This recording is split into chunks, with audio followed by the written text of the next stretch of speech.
Hello and welcome to ExpoTalks episode 10. My name is Matt and here with me my colleague Irina. Irina, how are you doing today? I'm great, thank you. And you?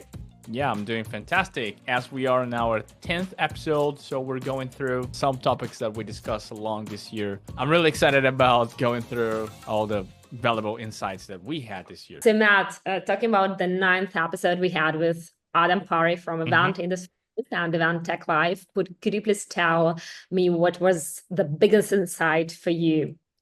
Yeah, I really liked Adam's approach to how to engage, to increase engagement with the audience.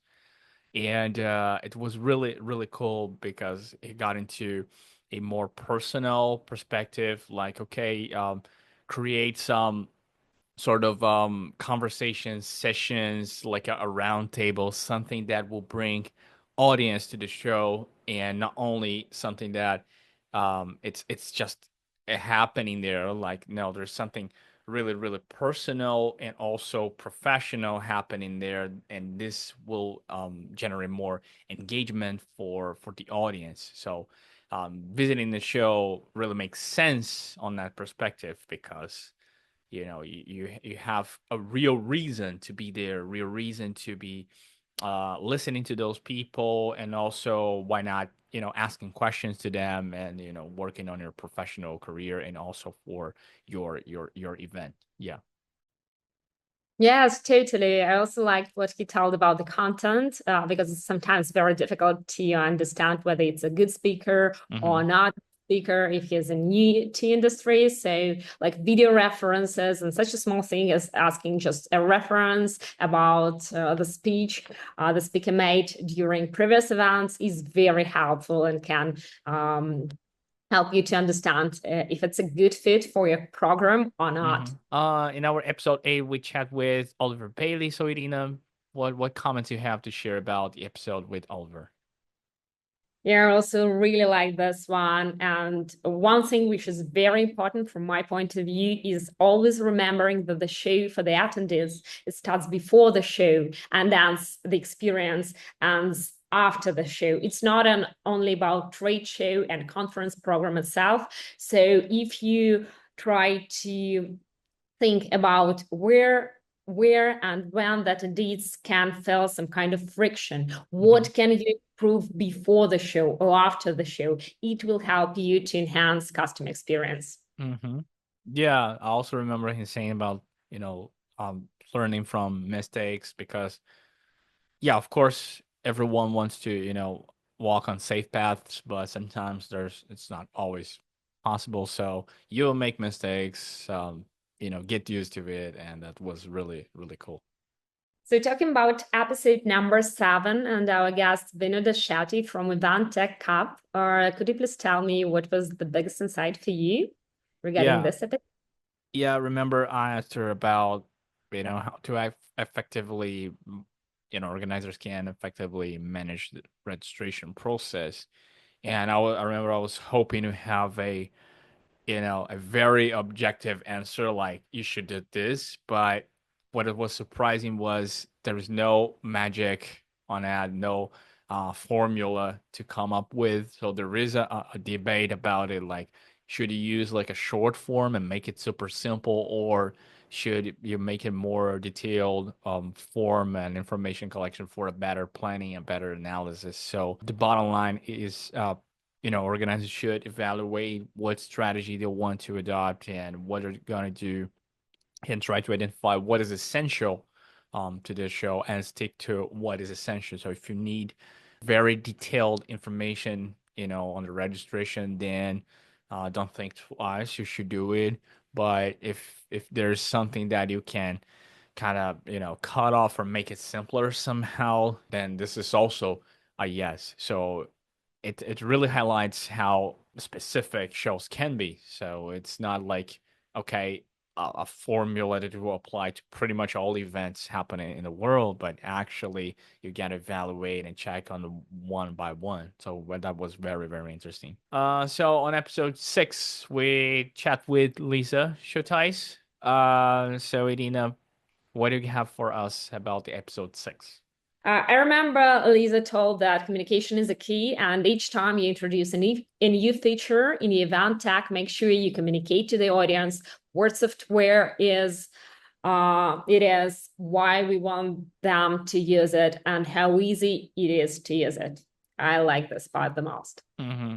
Yeah, I also remember she mentioned like what are the most important features that an event app should have. So that was pretty straightforward on like, okay, it should be useful. So attendees should be able to find schedules, find find speaker details, networking tools, etc. So everything that could facilitate their lives, it's important and essential for the event apps.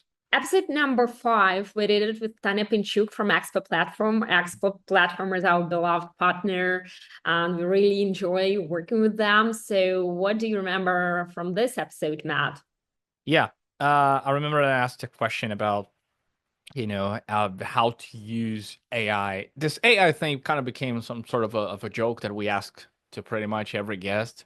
But for Tanya, I remember I asked like, is that an effective way to organize it so that organizers can use AI to improve their workflow and creating some, some very tailored experience for the attendees. And she said that yes, and that was really interesting because we tend to think that AI won't be, will either take our jobs away or, not be able to do whatever we want because we're not thinking it as a tool. But if we use AI as a tool to get to what we want, it's really helpful.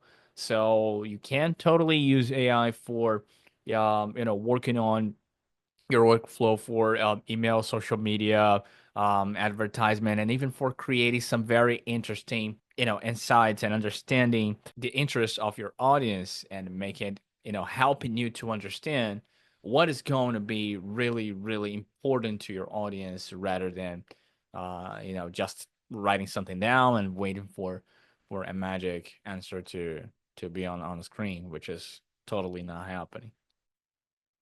Yeah, so AI won't take our jobs for Yeah. everybody who's afraid of it. It won't happen, or at least I don't believe in it. Yeah, same. On episode 4, we had a chat with Nicole Bowman. So what do you have for us about the episode 4? Yeah, I remember Nicole mentioned one company that was, we were talking about digital strategies for the trade shows, and she mentioned the company which is called Feather, which Mhm. helps you to send emails, showcase ROI, track conversions. So it also helps you to easily target specific market segments with digital ads. And she said that she was using it. It was very helpful. And I was like, okay, I should check it. So it was like very insightful information. Mhm.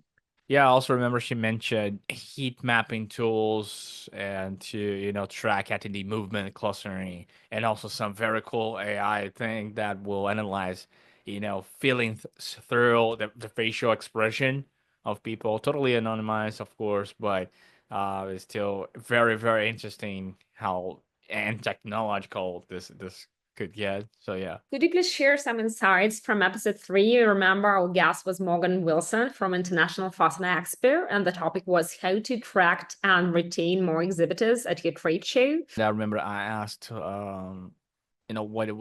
was, his favorite tool to measure the event effectiveness, and he was like, okay, I'm totally into the Net Promoter Score, alongside with surveys, which are also valuable, and it will also have the opportunity to collect not only the positive feedback but also the negative feedback and the constructive feedback and work on it.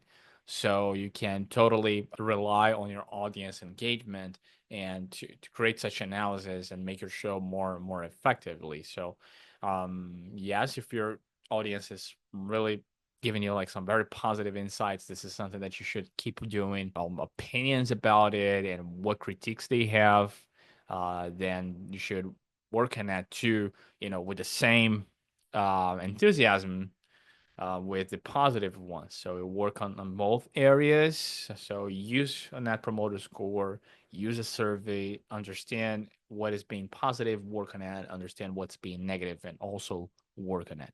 On episode 2, we spoke with Ali Farr about the art of handling objections in sponsorship sales. So, Irina, what comments you have about episode 2?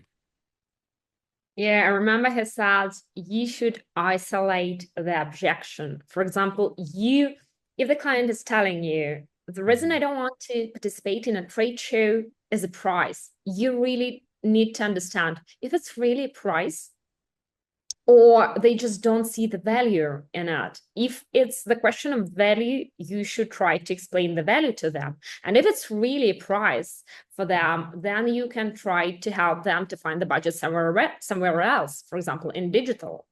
So that's, I think, the thing I liked the most about this episode and the insight I had. First episode we had with public relations manager from Mhm. Money 2020. Her name is Tina, and we were talking about choosing public relations strategy for the trade show. So, what was the thing you remembered from this episode? What was your insight about it, Matt? Yeah, I remember I asked her, how something like how event organizers can create the show they're dreaming with, how they could manage the resources efficiently and at the same time create a successful show, the show they're dreaming with. And the answer was really interesting. Compelling news stories can be powerful and also cost effective. So can generate awareness, publicity, if you bring some really really good stories groundbreaking from the industry of the industry you're working on, or a product launch, something that is really really notable, and at the same time very that will generate some sort of unique experience to the audience. And but there was side note on that, that is you can't just freely do it, just do it as you think. Of course you gotta check it with if it's approved, like internally, with stakeholders, with some other parts of the team, if it's work, if it makes sense to that show, because sometimes you have an idea and you might think that it's fantastic, to announce some new product or something, but at the same time it goes in the opposite direction for the interests of stakeholders and whoever's working with you around that topic. So it's really important to not only create new stories, and also bring awareness to the topic with something like catchy and interesting, like a new partnership or so, but it should also be aligned with your team's strategy, which is really, really important. So this is how you can create a successful show, the show you're dreaming of. Yeah, and I also remember one thing about understanding the media you are targeting. Of course, it means it sounds pretty obvious, but for example, the thing I personally didn't know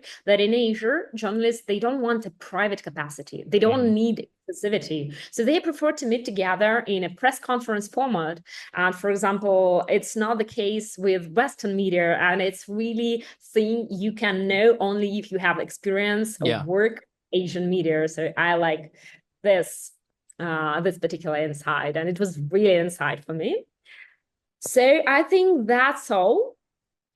We covered all the episodes we had this year, and I really want to thank all our guests that took part in our podcasts, in our Yeah. webinars. We really enjoyed just talking, just connecting with them because it was fun, it was insightful, it was helpful, and we Hmm. really hope that you also enjoyed watching or listening to all the episodes we had. Will Give me a will we second. have more episodes in 2025? Yeah, for sure, for sure. For sure. Thank you so much for watching these episodes, for listening to us. We really hope you enjoyed, and we wish you happy holidays, Merry Christmas, and Happy New Year, and see you in 2025. Yeah, see ya. Happy holidays. Bye bye.